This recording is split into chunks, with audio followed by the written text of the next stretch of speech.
Salut tout le monde et bienvenue dans une nouvelle vidéo. Aujourd'hui, c'est la préparation d'un meal prep.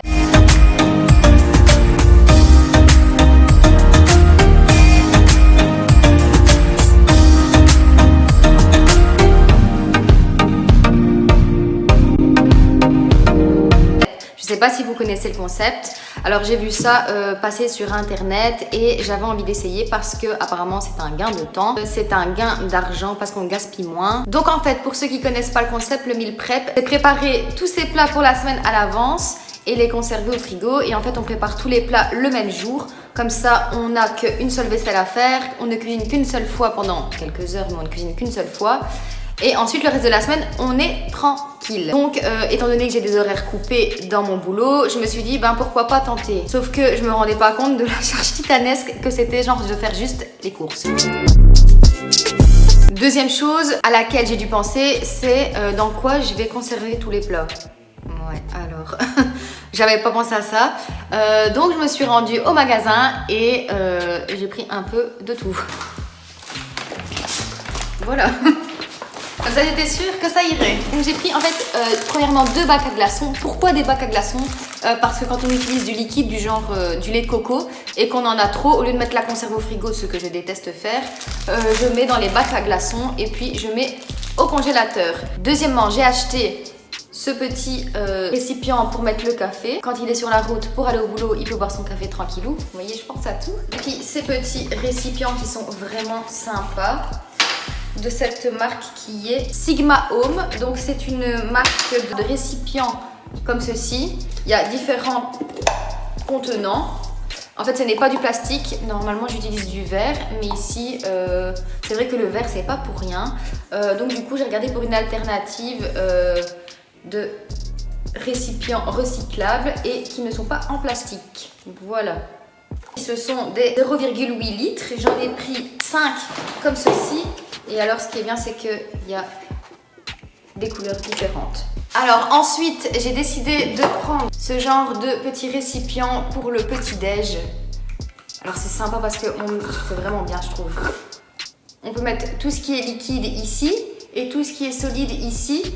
Comme ça, on peut le préparer à l'avance et en fait, tout ce qui est par exemple céréales ne seront pas humides et mouillés et deviennent mous avec le liquide. Donc voilà, ça c'est vraiment cool, je trouve. J'en ai pris 2.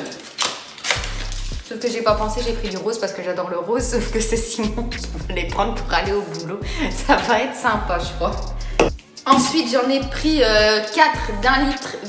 La capacité, on est quand même large. Hein. Donc ça, ce sera plus pour mettre les plats consistants.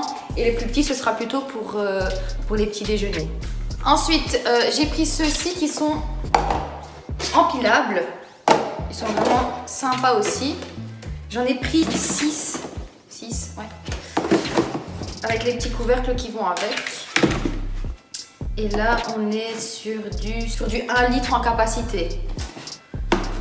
Donc ça, ce sera plus pour les repas du soir quand il fait l'après-midi. Et ensuite, j'ai pris ces petites boîtes-ci qui sont vraiment sympas aussi, je trouve. Ça, ce sera, je pense, pour tout ce qui est 4 heures, pour le goûter, pour les fruits, etc. Elle se ferme, celle-ci, avec des petits clips. Et alors, ce qui est super, je trouve, enfin vraiment, c'est sympa. On a un petit récipient comme ça dedans. Donc, par exemple, si on veut mettre des noix, etc. Je trouve ça sympa. Ensuite, on a un second petit récipient et le grand. Et ça s'empile. Donc, si on ne veut pas mélanger, en fait, le tout, on peut les superposer comme ceci. Et après, ça se reclipse. Voilà. Donc ça, j'en ai pris 2. L'avantage de cette marque, donc comme je vous l'ai dit, ce n'est pas du plastique. C'est recyclable. Enfin, c'est fait avec des matériaux recyclés. Et ensuite, ce qui est sympa, c'est que, je ne sais pas si vous voyez, mais ça va au lave-vaisselle. Ça va jusqu'à des températures de 90 degrés et des températures de moins 20 degrés aussi. Donc, on peut mettre au congélateur sans problème. Par contre, ça va au micro-ondes, mais ça ne va pas au four, évidemment. Hein. Sinon ça fond. Voilà, donc ça c'était pour tout ce qui est contenant parce que c'est super important quand on prépare à l'avance ces plats. Il faut savoir les stocker et les réfrigérer facilement sans souci.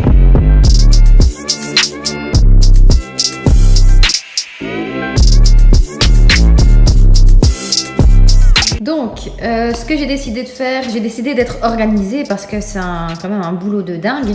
Donc, j'ai fait un petit planning avec tout ce que je devais préparer. Et après, j'ai noté toutes mes recettes, tout ce que j'avais besoin. Comme ça, je suis organisée.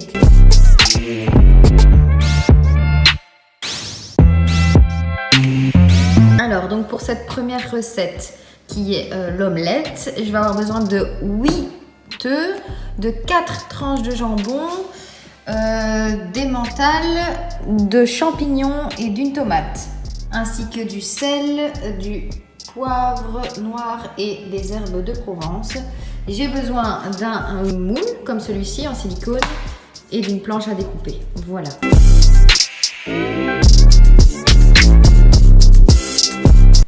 Pour cette recette, il nous fallait 8 œufs. Donc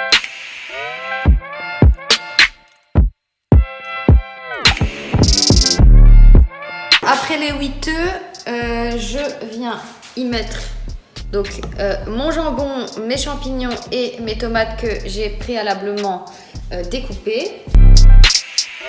J'y mets une poignée d'emmental, 2 petites cuillères à café de sel, quelques tours de moulin pour le poivre noir, des herbes de Provence. Une fois que la préparation a été bien mélangée, je prends mon moule, j'y mets une feuille de papier cuisson et puis tout simplement je viens y déposer la préparation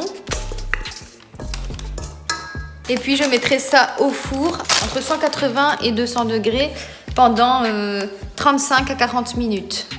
Comment savoir si c'est cuit? En fait, quand vous le sortez du four et que vous faites ça avec le moule, normalement les œufs ne doivent pas balloter dans tous les sens, ils doivent rester fermes. Et là, donc votre plat sera cuit. Voilà.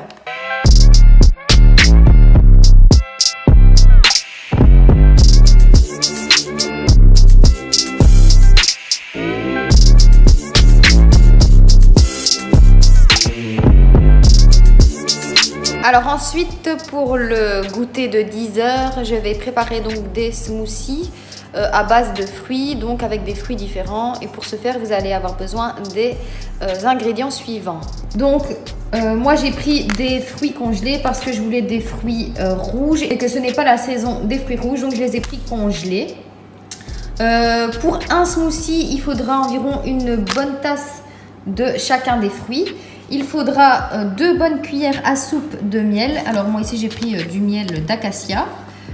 Ensuite il faudra 250 ml de lait végétal. Donc moi je prends du lait d'amande non sucré. Et 250 g de yaourt nature grec. Voilà.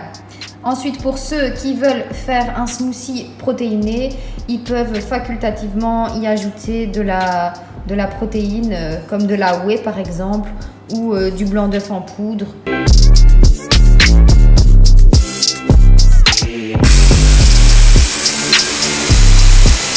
Donc une fois que le tout est mixé, eh bien, je prends une bouteille en verre ou un contenant et je le remplis.